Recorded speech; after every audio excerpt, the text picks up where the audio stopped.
Good afternoon. It's 1 o'clock. Welcome to this new color series that I'm doing. Come on in, everybody. This is Jill. I'm so glad that you're here. I've got so many new folks coming into the group. I'm very excited about that.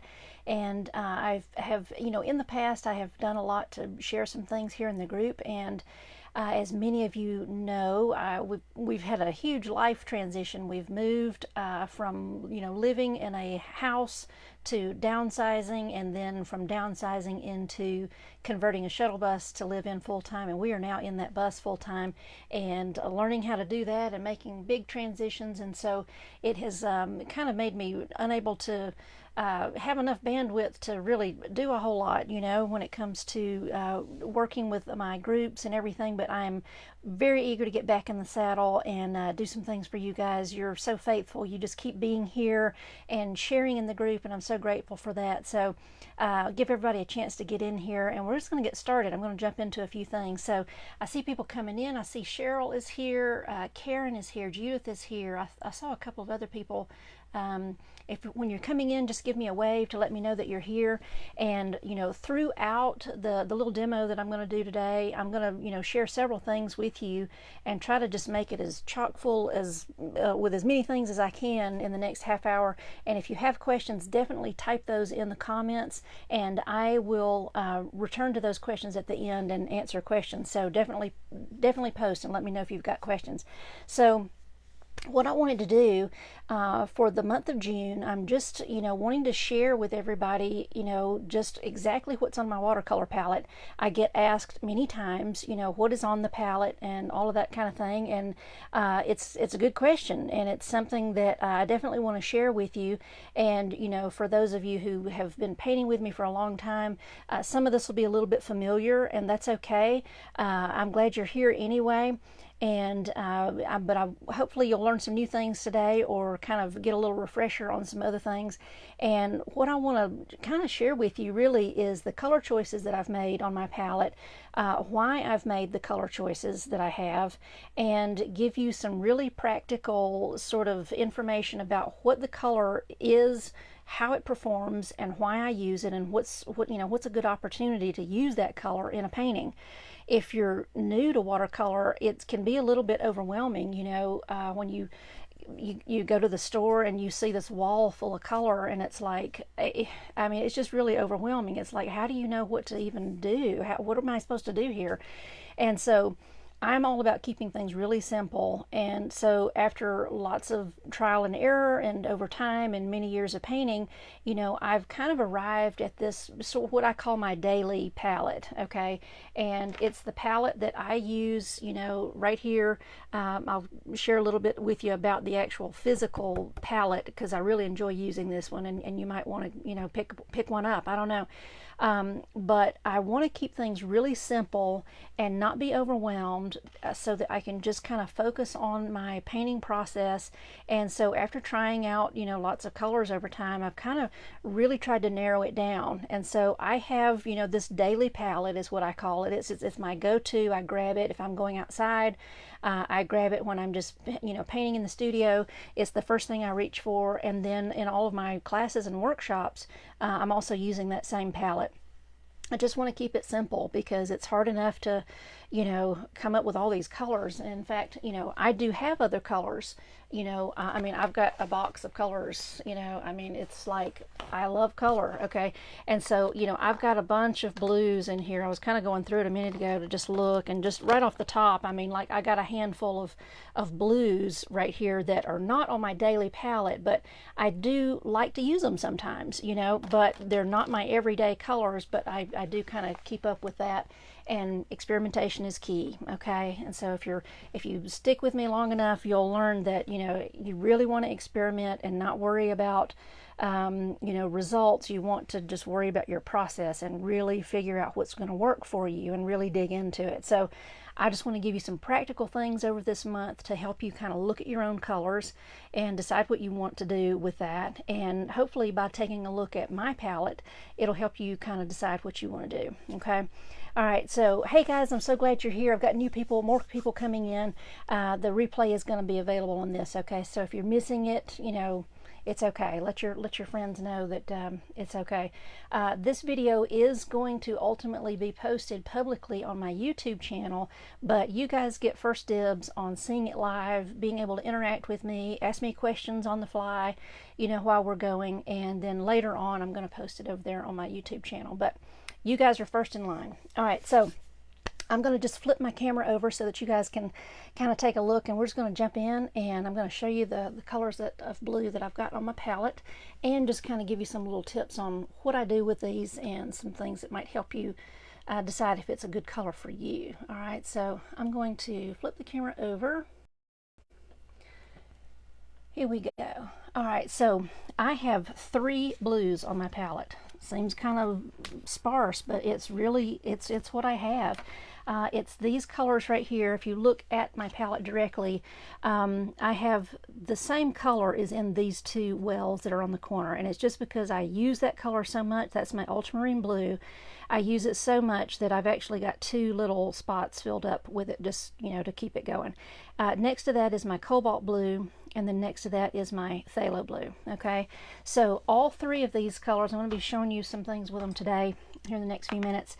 All of these are Daniel Smith colors, and I'm a Daniel Smith girl. I've been a Winsor Newton girl for many years, but I've switched over to Daniel Smith because I really like their line of colors and the fact that they granulate, and that's a whole nother lesson on for another day, but we'll get into that some other time. But these are the 3 that I keep on my palette all the time. All right, so they're both, all 3 of them are pretty deep, intense colors of blue, but depending, of course, on the amount of water that you use, you know, you can kind of, thin these down and dilute them a little bit, but they each have very specific properties that are really important to me as a painter.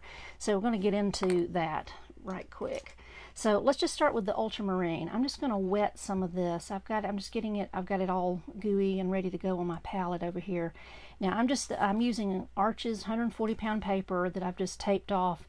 It's completely dry. I don't have any water on here. I just want to start with these colors, using them full strength, and you can see this ultramarine blue. It's just magic. It's just a beautiful, beautiful color. Very rich, wonderfully rich. I'm just going to kind of paint half of the square, you know, just using full strength color, and then I'll kind of come in here and start on the other side with just a little bit of clear water, and meet that, just so that you can kind of get a little idea of how it likes to move. The ultramarine is a real fast mover, and what I mean by that, when it contacts water, it really likes to move pretty quickly.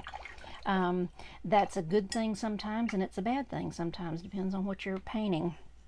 All right, so I'm going to clear this one out. Let me get into my Cobalt Blue.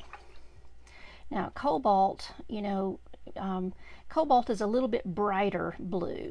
Okay, it's if you wanted to think of, you know, kind of like a royal blue or something like that, you know, it's a little bit lighter in value and in chroma than the ultramarine, but it still has a really beautiful, beautiful tone, beautiful tint to it.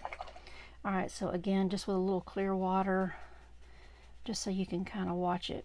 It likes to move too. It's just a beautiful color. You can see the differences. This one does have more of sort of a royal blue color, and then this is more of a really deep sapphire blue, a really intense blue. All right, and as we go through these, I'm going to kind of give you just some tips on where I use these and why I feel like I benefit from each of these colors, you know, as I'm going along. Oh, and real quick, let me just reach over here. I want to get my little, my little chat window open, just so that in case I see something go wrong with the video, then I know that, you know what's happening. Okay, awesome. All right, so my third color that I use that's on my palette is Phthalo Blue, and this can be confusing sometimes. I'll just show it to you. This is my Daniel Smith tube, so it is Phthalo Blue, and in parentheses it says green shade. Okay, there's also a red shade, and the green and red shade, I won't get into it. There's some physical science things that are associated with that, but just for now, know that, you know, the one that I'm using is the green shade, and it is a cooler, more blue tone and not quite so violet. It's really more in the blue, the blue color family, and not leaning toward purple. So if you've worked with watercolor for any length of time, you know that Phthalo Blue is an extremely intense color, and if you get it on your fingers, it's under your fingernails like for the rest of the week, it seems like. But Phthalo is a very intense, sort of a deep marine blue, and again, I'm going to meet this with a little bit of clear water on this side just so you can kind of get a feel for what it looks like when it kind of thins out a little bit. Beautiful, beautiful color. I just absolutely love it.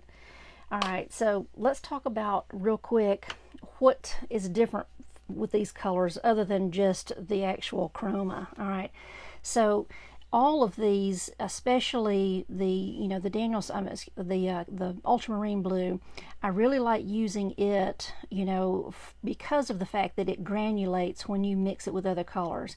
And what I mean by that is that the colors will break down a little bit and kind of separate from one another. And as a landscape painter, I really like lots of visual texture and grainy, types of things happening in my work. And so I thought, well, this will be kind of this is off the cuff. I've got these 3 squares to kind of demonstrate something that you can do with each of these colors, but just for kicks, I'm just going to kind of turn this into just like a little quick landscape and just let it sort of pass through all 3 squares here. And maybe we've got a little tree here or something. And maybe there's like, I don't know, something is coming up through here. Maybe there's another little tree in the foreground. I'm just doing a real quick sketch. Okay, so we've got a little landscape right here, and that'll give me an opportunity to kind of play with these colors just to show you what's going on and what you can do with them. All right, so the Phthalo Blue is something that I really like to use. Just about the only thing that I use Phthalo Blue for is for skies and also for water. Okay, it's such an intense blue, and it will stain your fingers, if you get it on you. I mean, if you've ever painted and you get this color on you, it'll be with you for a while, a day at least. All right, so I like to use it though for skies, if you can believe it, because it's such a beautiful sky color as long as you've got it really diluted. All right, so I'm going to kind of just show you. All right, so if I'm just using my Phthalo, and I just mean just a tiny little bit of it, okay, I'm just going to drop it in here it's just got a lot of water diluting it, but it is a really beautiful blue sky color. It really gives you just that beautiful bright blue day. And because of that, I will use it, on days where it's a really sunny day and that type of thing. And if it's a cloudy day, I will use either one of these colors because they have a grayer tone, for a good, moody gray kind of sky, that type of thing. But a bright blue sunny day, the Phthalo Blue really, really works out well for that. I really, really like it. So I'm going to do just sort of a monochromatic blue landscape here.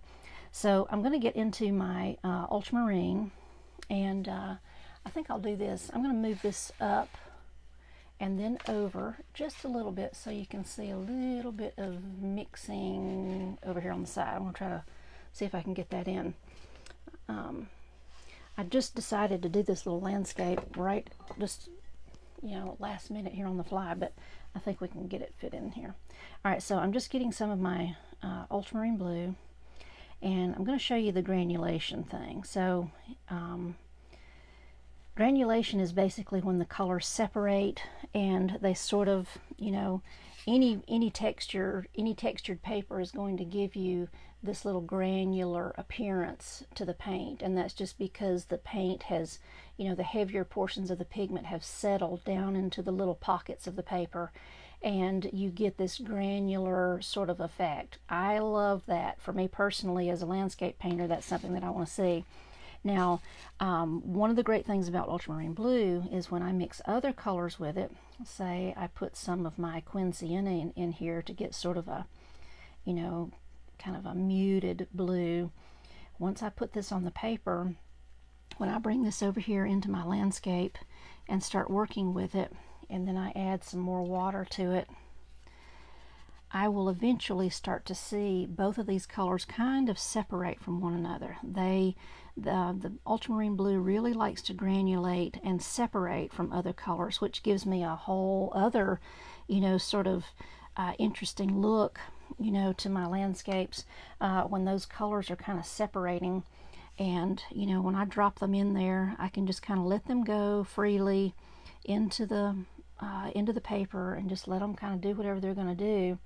But as I let them sit for a little bit, they'll start to separate, and we'll come back to that in just a little bit, and you'll see portions where the sienna is sort of just kind of seeping around and separating a little bit from the ultramarine, and it's just a really fun aspect of that color, and I just like how it does that. And it always gives me some interesting textures. You can start to see it a little bit right here. Let me hold it up.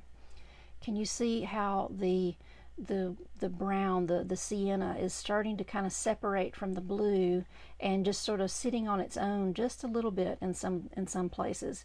That's one of the things I like about the ultramarine. It likes to separate from other colors, and if you're wanting a nice solid smooth tone, that separation might not be the thing that you're looking for, but I tend to really enjoy that aspect of it. All right, and so you can see I've got this really nice gray tone that's happening, the bluish gray with, all of this has been done just with ultramarine, with a touch of quin sienna. And you can use burnt sienna or some other, type of orangey type tone to get that, but look at all the variation you can get with just one color. This is why I like to keep things simple, because you can get so much variation with very few colors. All right, so let's move into something else. Let's get into the cobalt. Now, I like the cobalt because it's a beautiful color, but cobalt has a little bit of opacity to it, okay? And what I mean by that, all watercolors are really transparent, and but some of them will tend to have a little bit more opacity, a little bit more ability to cover than some other colors. And we'll kind of cover some of those as we go, but for today, definitely the cobalt is one of those colors. So, if I want to come in here, this is some more mixture with my ultramarine and my that quin sienna, and I'm just sort of adding, a little tree right here, kind of coloring this in, adding a little bit of stuff going on to my landscape. I had a little tree that kind of formed right there by accident just because of a little bloom that popped up. I'm just going to keep going, adding a little bit more. And I can even, vary how much blue I'm putting in there if I want to, and put a little bit more blue if I want to, a little bit more of the other color, whichever I want to do. I'm even going to drop down into like a smaller brush that's a little bit more pointy. Gives me a little bit more control. It's my little dagger brush, so I can come in here and let's do a little bare tree maybe that's just kind of hanging out over here.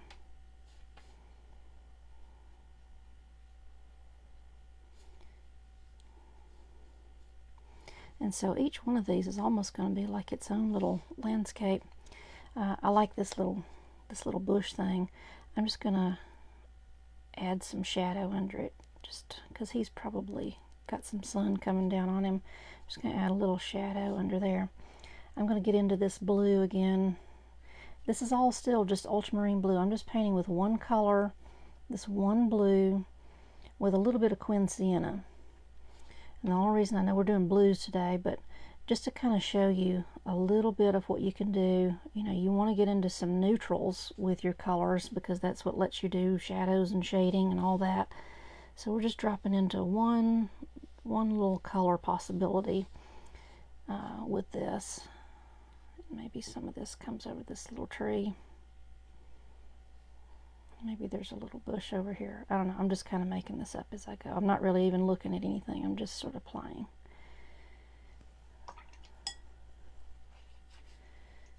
Alright, so you can see lots of movement is happening. We won't get into all of that today. That's just some processes that are happening because of my the amount of water and pigment, you know, ratios that I'm using, but all of these different tones have been created just using one color, you know, with a little bit of sienna to tone it down a little bit. Now, let's use a little bit of cobalt. I was talking about cobalt being, not only is it a beautiful color, but it does have some opacity to it. It has some coverage. It will kind of sit on top of other pigments and give me a little bit of coverage. So I can come into this tree and just lay some of this cobalt blue right on top of it, and it just sits there. It just sits right on top, and see, you can see it's a little bit brighter blue. I'll kind of bring some of it out so that some of the edges are a little bit different, but it's much more vivid than, you know, you can see it here. It's much more vivid, it's lighter, it's brighter than the ultramarine, and but it likes to sit on top, and I really enjoy using it as a sort of a shadow color sometimes. You know, if I want my abstract shadows to have sort of a cool tone to them, I'll drop some cobalt in there just to kind of give it a little something extra. All right, I'm going to get some of my ultramarine blue again, just the ultramarine blue by itself, without mixing any other color into it. And I can come back in with that, and you can see it's got a really nice dark tone just by itself. I'm using kind of a really heavy strength with it, and I'm just dropping it in. There we go. All right, now I've just got, you know, this little painting, you know, using all of these different blues in here, but I was able to complete, you know, just, you know, a section, just a little section of a little abstract landscape, you know, just using these three colors. But look at all the variation that I can get with just those three, and they each have a little bit of a different voice. You know, you can see it kind of sing through. There's some of that ultramarine just by itself sort of snuck away out of that gray and pooled up, and it's just kind of got a little bright spot there. The cobalt likes to sit by itself. You know, cobalt won't granulate and separate as much. It likes to stay together. And then, of course, over here in this little section, all of that ultramarine and the you know, the quinsienna that I had used, you can see how it has separated. You can see even some of that brown just by itself. It has kind of fallen away from the rest of that mixture that I had, and it just, you know, it'll just separate. I'm just going to play a little bit, and I can even come in here and just drop some water right onto the pigment right before it dries, and create little blooms on purpose that will kind of give me some more visual texture. But it's really fun to just experiment with techniques, you know, as much as it is with color. And I find that keeping your colors sort of simplistic gives you, you know, an opportunity to really see how far you can push one color, you know, in particular. It really does make a huge difference. So I think we'll stop right there for today and just kind of let you get an idea of what's possible with just these three. You know, they both are very vivid blues. They've got lots of color, but the ultramarine lets me do a lot of different neutrals and blues together that like to granulate and separate. The cobalt is really nice and vivid, and it gives me the nice punch of color that I can just lay in on top of some shadow areas. And then the phthalo blue, you know, I didn't do a whole lot with it today other than just give a little wash in the sky area. You know, I could even take, this is the phthalo blue on there just a little bit. I'm laying a little bit on there, but I'm going to come back with just some water. This is just some water, but you can see, you can get just really vivid. I'm clearing out my brush often here so that I can keep this really diluted. I don't want that blue to get too heavy in here. Lots of different possibilities here. Every time your brush hits the paper, you've got lots of different things you can do. But you can see that blue just gives you that really nice, that vivid, you know, blue sky, those crisp blue days, especially in the fall when you go out there and the sky is just so brilliant. The Phthalo Blue really does that, does a good job at creating that sky color. Let me turn this back around. Let me see if I just to check real quick to make sure I don't have any questions.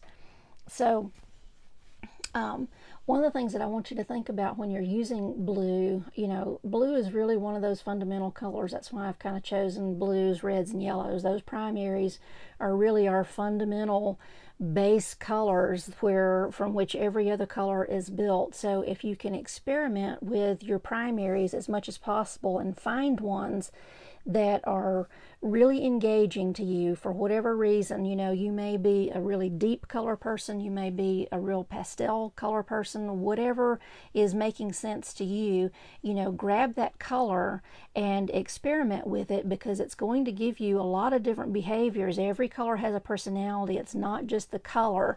It's not just as flat and streamlined as that. Each color, you know, has a very unique personality and it behaves in certain ways, and until you spend some time working with that color, you really don't know what it's going to do. So I encourage you to sit down with just sort of a practice sheet like this, get your colors out, get all your blues out, and just kind of make some swatches, decide which blue kind of speaks to you the most, and then maybe narrow it down to like 3, and then just spend some time really exploring more in depth those 3 colors and find out what they will do. And I've got a good video to share with you that I've made on how to create a custom sample card so that you can kind of push the limit of a color so that you know what it's capable of, because once you're working on a painting, that's the last time, you know, that is not a good time to find out, I wonder what this color will do.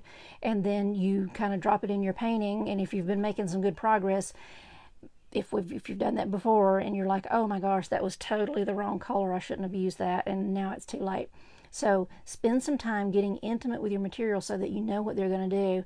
And definitely work on some blues this week. We're going to jump into my reds that I use next week and kind of show you what those can do. But I will share a video with you on how to create your own sample card that is custom for each of your colors, okay, so that you can play and kind of explore and figure out what your pigments are going to do. And you will find, like most people that try this, there'll be colors that are your absolute favorite, and then you make a sample card with it, and then you find maybe that color is a little bit lackluster, and then you'll have another color in your box of colors that maybe you don't really use that much, but once you took the time to do a sample card with it, you realize, oh my gosh, this is like my new favorite color. I didn't know that it would do this or that or all the other things that you will find are going to be revealed to you once you try the sample card, okay?